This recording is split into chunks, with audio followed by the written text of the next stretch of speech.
तो स्टूडेंट्स, आज हम लोग 9th क्लास के एक्सरसाइज 1.2 को सॉल्व करेंगे, क्योंकि कल हम लोगों ने एक्सरसाइज 1.1 को सॉल्व कर लिया था। तो देखते हैं एक्सरसाइज 1.2 को। तो 1.2 में जो हमारा पहला क्वेश्चन है उसमें हमें बताना है कि दिया गया स्टेटमेंट ट्रू है या फॉल्स है, इसे जस्टिफाई भी करना है। तो पहला स्टेटमेंट है कि every irrational number is real number. तो मैं आपको बता दूं, जो रियल नंबर होता है उसमें रेशनल भी होते हैं और इरेशनल भी होते हैं। तो यहाँ इरेशनल नंबर के बारे में बात हो रही है, तो यह रियल नंबर का पार्ट है, इसलिए स्टेटमेंट क्या है, ट्रू है। दूसरा है every point on the number line is of the form of root M where M is a natural number. देखो, बात नेचुरल नंबर की हो रही है, तो नेचुरल नंबर जो होता है नंबर लाइन पर जीरो के राइट साइड में होता है, और नंबर लाइन पर केवल नेचुरल नंबर ही नहीं होती है, उसमें नेगेटिव नंबर्स भी होती है, इसलिए ये स्टेटमेंट क्या है, फॉल्स है। थर्ड है every real number is irrational number.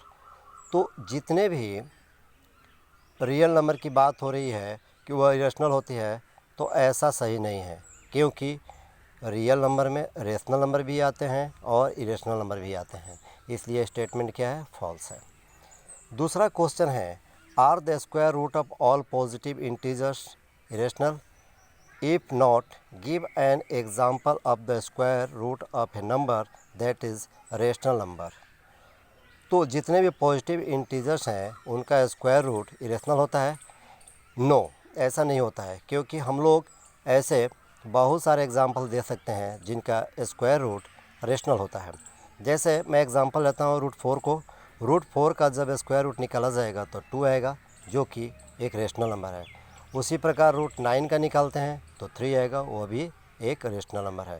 इसी प्रकार रूट 16 का निकाल देंगे, रूट 25 का निकालेंगे, जो भी हमारा आंसर आएगा वह एक रेशनल नंबर होगा। ठीक है, मुझे उम्मीद है कि ये क्वेश्चन समझ में आया होगा आप लोगों को। अब हम लोग अगला क्वेश्चन लेते हैं 3, question number 3। So that how root 5 can be represented on the number line. तो आप लोगों को पता है कि नंबर लाइन पर हमें रूट 5 को शो करना है।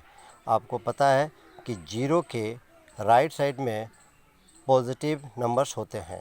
तो यहाँ मैंने क्या किया है कि एक नंबर लाइन खींचा है पॉजिटिव नंबर्स का, जिसमें मैंने 1 2 3 4 पहले से लिख के रखा हुआ है। आप देख रहे हो, यहाँ पर मैंने 2 यूनिट लिया एज ए बेस, और इस पर 1 यूनिट का मैंने यहाँ पर परपेंडिकुलर खींचा। परपेंडिकुलर खींचने से क्या हुआ कि ये यहाँ पर हमारा 90 डिग्री बन रहा है, और 90 डिग्री जहाँ बनता है उसके सामने की साइड हाइपोटेनस होती है। तो ये जो डिस्टेंस होगा वह हाइपोटेनस का लेंथ होगा। तो मैं यहाँ पर हाइपोटेनस का वैल्यू निकालता हूँ। आप लोगों को पता ही है कि हाइपोटेनस निकालते हैं तो क्या होता है कि under root base square plus height square. तो बेस यहाँ हमारा 2 है और हाइट 1 है, दोनों का जब मैंने स्क्वायर रूट निकाला तो रूट 5 आया, और रूट 5 ये है। अब मैंने इस रूट 5 से इस नंबर लाइन पर कहीं यहाँ पर खींच करके एक पॉइंट लिया है, यहाँ पर उसको मैंने P लिखा है। इस तरह से रूट 5 को हम लोग नंबर लाइन पर शो कर सकते हैं।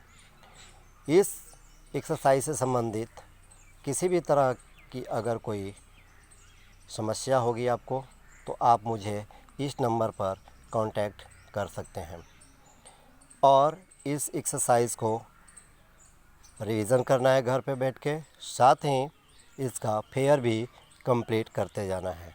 धन्यवाद।